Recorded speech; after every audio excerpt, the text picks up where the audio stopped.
Hello students, last video में हमने ये चैप्टर 4 के बारे में पढ़ा था, क्वाड्रेटिक इक्वेशन के बारे में। उसका टॉपिक 1 समझा था और टॉपिक 2 नेचर ऑफ रूट्स पढ़ा था। टॉपिक 1 तो बहुत इजी था। टॉपिक 1 में आपको सिर्फ चेक करना था कि जो गिवन इक्वेशन है वो क्वाड्रेटिक इक्वेशन है या नहीं, जिसके बेस पे आप 4.1 का क्वेश्चन नंबर 1 आराम से कर सकते हो। उसमें 7 और या 8 पार्ट्स हैं। उसमें आपको इक्वेशंस दे रखी हैं डिफरेंट फॉर्म में, उनको प्रॉपर मैनिपुलेट करके क्वाड्रेटिक फॉर्म में लाना है। अगर क्वाड्रेटिक फॉर्म में आता है तो yes it is a quadratic equation, और अगर नहीं आता है तो it is not a quadratic equation. Okay, इसके बाद अब हम बात करते हैं उसी टॉपिक 2 पे बेस्ड नेचर ऑफ रूट्स। मैंने बताया था बेटा आप लोगों को, नेचर ऑफ रूट्स में एग्जिस्ट करना इक्वेशन में रूट्स का और नहीं करना, ये दो बातें थी। अगर एग्जिस्ट करता है तो उसको हम आगे सॉल्व करते हैं, उसके रूट्स फाइंड करते हैं, या उसमें और भी जो भी मैनिपुलेशन है वो करते हैं। अगर एग्जिस्ट नहीं करते हैं रूट्स तो हम उसको वहीं पे छोड़ देते हैं और लिख देते हैं रूट्स डज नॉट एग्जिस्ट। ठीक है। अब अगर एग्जिस्ट करते हैं रूट्स तो उसमें हमें रूट्स फाइंड करने होते हैं। ठीक है, और इसी के बेस पे उसमें इक्वल और मैंने बताया था वहां पर कि इक्वल रूट्स होते हैं जब डिस्क्रिमिनेंट आपका 0 होता है, और ग्रेटर रूट्स अनइक्वल होते हैं, डिस्टिंक्ट होते हैं जब आपका डिस्क्रिमिनेंट ग्रेटर देन 0 होता है। ठीक है, तो वो मैंने लास्ट वीडियो में आपको समझाया था। अब मैं टॉपिक 2 पे ही बेस्ड एक छोटा सा क्वेश्चन कर रहा हूँ जो अक्सर एग्जाम में पूछा जाता है। देखिए बोर्ड पे, ये बहुत छोटा सा क्वेश्चन है। इसी के लेवल के एडवांस क्वेश्चन भी हम बाद में करेंगे। सिर्फ ये आपको बताने के लिए कि इस पे ऐसे क्वेश्चन भी बनते हैं। लिखा हुआ है find the value of K for equal roots. Equal roots के लिए के का वैल्यू फाइंड करना। अब ये हम कैसे फाइंड करें? क्वाड्रेटिक इक्वेशन हमारे सामने है, अब हम इसको सॉल्व कर रहे हैं। और जिस भी रूट्स के लिए आपको याद होगा, थर्ड चैप्टर में आपने पढ़ा था यूनिक सॉल्यूशन के लिए के का वैल्यू फाइंड करो, नो सॉल्यूशन के लिए, मैनी सॉल्यूशन के लिए, बिल्कुल उसी तरह का क्वेश्चन ये भी है। आपको यहाँ पे बोला जा रहा है के का वैल्यू फाइंड करना है फॉर इक्वल रूट्स। तो आप क्या करने वाले हैं बेटा? देखो, पहले यहाँ पे लिखेंगे आप ए का वैल्यू 2 है, बी है -k और सी है k। और आप जानते हैं आपको हर क्वेश्चन में डिस्क्रिमिनेंट फाइंड करना ही है। डी फाइंड करेंगे b² - 4ac। तो b आपका हो गया बेटा -k² - 4 × 2 × k। तो फाइनली आपने देखा है, हम ध्यान से ये वैल्यूज हमने लिखी, फिर उनको जहाँ पे उनका वैल्यू है जिसका स्क्वायर कर दिया और बाकी को मल्टीप्लाई में रख दिया। -k² करेंगे तो k² आ जाएगा -8k। देखिए -k का स्क्वायर करेंगे तो +k² आ जाएगा, और ये 4 × 2 = 8k। ये आपका d आया है। अब आप ये देखिए, आपको इक्वल रूट्स के लिए पूछा जा रहा है बेटा। तो फॉर इक्वल रूट्स, जिस भी रूट्स के लिए पूछा जाए उसी की कंडीशन लगानी होती है। इक्वल रूट के लिए d = 0 होता है, और d आपका k² - 8k है। तो लिखें k² - 8k = 0। k कॉमन आ गया तो k -8 रह गया यहाँ पर, और इक्वल्स टू 0। एक बार k इक्वल्स टू 0 ले लेंगे, जीरोस निकालना सभी को आता है, रूट्स बिल्कुल, हाँ बिल्कुल वैसे ही हम यहाँ पर रूट्स निकाल रहे हैं। तो k -8, एक बार इसको 0 कंसीडर करेंगे तो k का वैल्यू 8। तो k के हमारे पास दो वैल्यूज आ गई, 0 एंड 8। तो इस तरह से भी आपको ये क्वेश्चन पूछा जा सकता है जिसमें आपको equal roots, distinct roots, real roots, जिस भी रूट्स के लिए पूछा जाएगा बेटा वही कंडीशन लगानी होगी। अगर आपको यहाँ पर ये रियल रूट्स के लिए पूछा जाता तो यहाँ पर d > 0 अप्लाई करते। अगर यहाँ पे आपको डिस्टिंक्ट रूट्स के लिए पूछा जाता, अनइक्वल रूट्स के लिए पूछा जाता, तो d > लगाते ओनली। डिफरेंस करना बेटा ध्यान से। अगर रियल रूट के लिए पूछा जाएगा तो आपको पता है आपको लिखना है d > 0। अगर आपको इक्वल रूट के लिए पूछा जाएगा तो आप लिखेंगे d = 0। और अगर आपको अनरियल रूट के लिए पूछा जाएगा, अनरियल या डिस्टिंक्ट रूट के, सॉरी अनइक्वल या डिस्टिंक्ट रूट के लिए पूछा जाएगा, डिस्टिंक्ट रूट्स, तो इसमें आप डिस्टिंक्ट की ही कंडीशन लगाएंगे। तो ये आप ध्यान रखिएगा। बस ये क्वेश्चन इन्हीं पे बेस्ड आते हैं। अगर अनरियल के लिए पूछा जाता है तो d < 0 होता है उसमें, आप जानते हैं। अगर अनरियल के लिए पूछा जाता है, अनरियल रूट्स, तो d < 0। तो ये कंडीशंस आपके पास हैं जिन पे ये क्वेश्चन पूछा जा सकता है। इसके बाद में बात कर रहा था नेक्स्ट टॉपिक, आपका टॉपिक नंबर 4। टॉपिक नंबर 4 था बेटा आपका solve for x.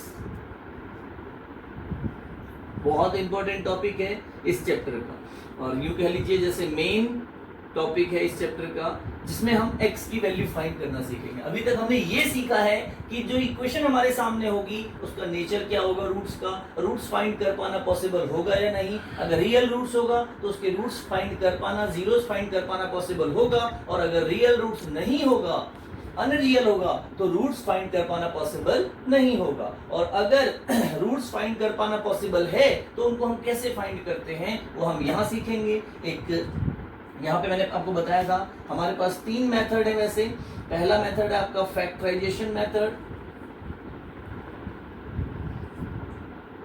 Factorisation method, और दूसरा मेथड है बेटा आपका कंप्लीटिंग स्क्वायर मेथड, जो कि अब आपके कोर्स में, सिलेबस में नहीं है, कंप्लीटिंग स्क्वायर मेथड। और तीसरा है बेटा आपका क्वाड्रेटिक फॉर्मूला।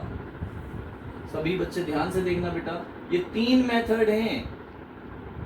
जिस तरह से elimination, substitution, cross multiplication method हुआ करते थे x और y की वैल्यू फाइंड करने के लिए, तो इस चैप्टर में हमारे पास फैक्टराइजेशन, कंप्लीटिंग स्क्वायर और क्वाड्रेटिक फॉर्मूला है। ये मेथड आउट ऑफ सिलेबस कर दिया गया है, बट इसको भी हम सिखाएंगे आपको जस्ट फॉर नॉलेज। अब देखें ध्यान से सभी बच्चे, पहले हम फैक्टराइजेशन मेथड को हम यूज करेंगे। यहाँ देखें हम एक पहला मेथड ले रहे हैं, फैक्टराइजेशन मेथड, फैक्टराइजेशन मेथड। और हर क्वेश्चन में अगर आप डिस्क्रिमिनेंट फाइंड करने के लिए कहे तो द बेस्ट, अदरवाइज आप अपने सेटिस्फेक्शन के लिए भी डिस्क्रिमिनेंट फाइंड कर सकते हैं। जैसे हम एक क्वेश्चन ले लेते हैं 2x स्क्वायर माइनस 5x और माइनस 3 इक्वल्स टू 0।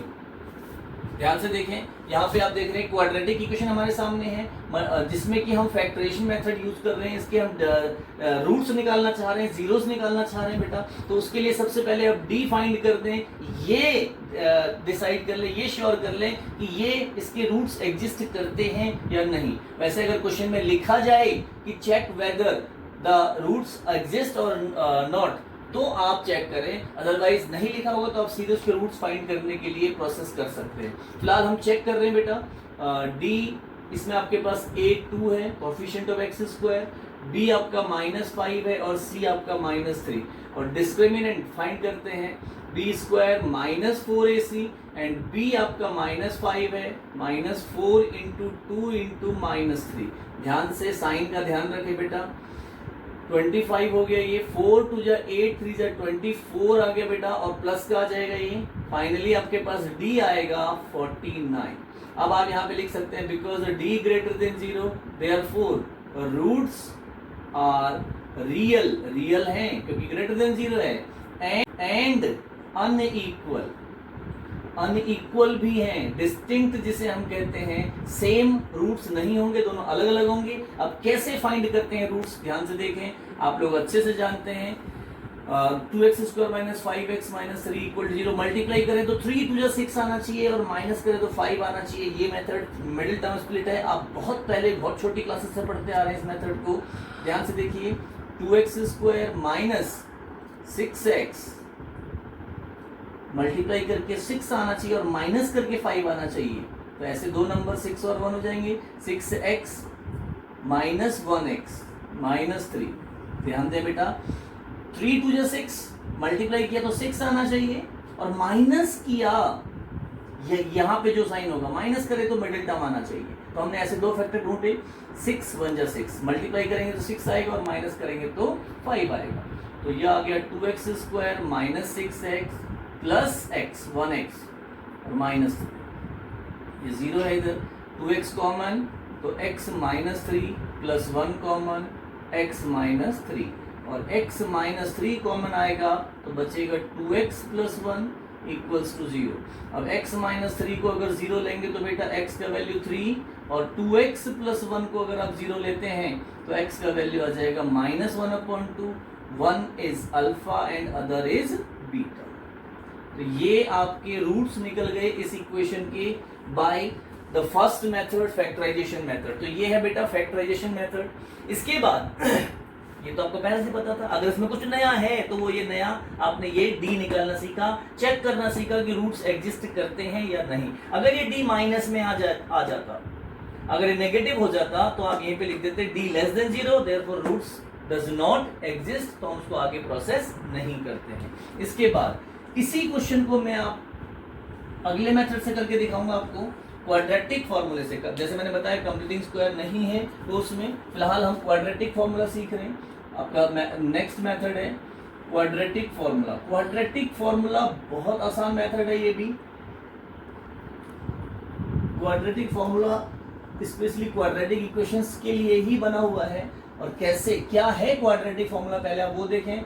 अल्फा और बीटा, पहले आप डिस्क्रिमिनेंट फाइंड करेंगे, B square minus 4ac exist कर रहा है नहीं कर रहा है यहां से पता लगेगा। उसके बाद अल्फा के लिए, अल्फा जो हम x का एक वैल्यू निकालते हैं उसके लिए सेपरेट फॉर्मूला बना सकते हैं, minus B plus under root D, इसको आप बी स्क्वायर माइनस 4ac भी लिख सकते हैं, और अपॉन 2a। और बीटा के लिए आप अलग फॉर्मूला लिखते हैं, minus B minus under root D और अपॉन 2a। और इस फॉर्मूले को आपको प्रूफ भी मैं करवाऊंगा। ये प्रूफ करने के लिए लेकिन कंप्लीटिंग स्क्वायर मेथड से ही ये प्रूफ होता है, तो इसलिए कंप्लीटिंग स्क्वायर मेथड सीखना इसके प्रूफ के लिए जरूरी है। तो ये आपका क्वाड्रेटिक फॉर्मूला है, इसको आप कंबाइनली भी लिख सकते हैं बेटा। आप इन दोनों फॉर्मूले में देखें सिर्फ प्लस और माइनस का डिफरेंस है, तो अंडर रूट के बाहर प्लस माइनस दोनों आते हैं, ये आपको पहले से पता है। अगर अंडर रूट में कोई वैल्यू है तो उसको हम commonly minus B plus minus under root D upon 2a भी लिख सकते हैं। तो आप यहां से देखें, फिर से मैं यही क्वेश्चन आपको करके दिखा रहा हूं इस मेथड से। 2x square minus 5x minus 3, method different है बेटा लेकिन आंसर सेम आता है, ये आपको पहले ही पता है। और इसीलिए मैं सेम क्वेश्चन ले रहा हूं यहाँ पर। आप पहले इसमें d निकालें, d आपका same b square minus 4ac, तो d आ जाएगा आपका minus 5 square minus 4 into 2 into minus 3। तो आपने देखा d आ गया आपका 25 प्लस 24, इट इज 49। तो आप फिर से वही लिख सकते हैं, because d greater than 0 therefore roots are real and unequal. अब वो रूट्स कैसे फाइंड करेंगे, alpha beta minus B plus minus. ध्यान से देखिएगा बेटा, सिर्फ फॉर्मूला है, फॉर्मूला याद करेंगे। तो जिन बच्चों को फैक्टराइजेशन में प्रॉब्लम होती है, प्रॉब्लम नहीं होनी चाहिए वैसे, बहुत छोटी क्लास से आप सीखते आ रहे हैं फैक्टराइजेशन, अगर प्रॉब्लम होती है तो इस मेथड से आप कर सकते हैं और ये बहुत आसान मेथड है। ध्यान से देखें सभी।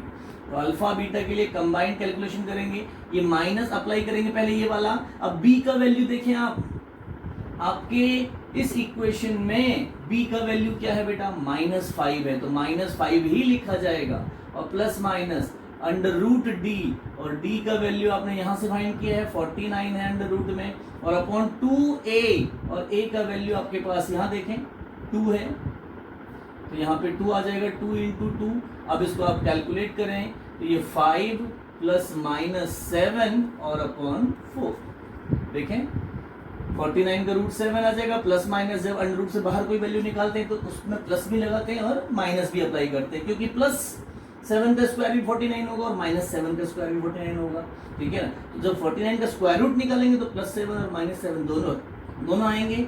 अब अल्फा के लिए बेटा अब इसको हम सेपरेट करेंगे, तो 5 प्लस 7 अपॉन 4, और बीटा के लिए आप लिखेंगे 5 minus 7 upon 4। Alpha 5 plus 7 12 upon 4 3, और बीटा हो गया बेटा आपका माइनस 2 अपॉन 4 1/2। तो अल्फा आपका आ गया 3 और बीटा आपका आ गया माइनस 1/2। और अगर अल्फा और बीटा की वैल्यू एक्सचेंज भी हो जाती है एक दूसरे के साथ तो कोई प्रॉब्लम नहीं है, क्योंकि दोनों ही एक्स को रिप्रेजेंट करते हैं। अल्फा भी एक्स को डिनोट कर रहा है, एक्स की वैल्यू 3 और माइनस 1/2, ये दो वैल्यूज हमने एक्स की फाइंड की हैं और इन्हीं को बोलते हैं सॉल्यूशन।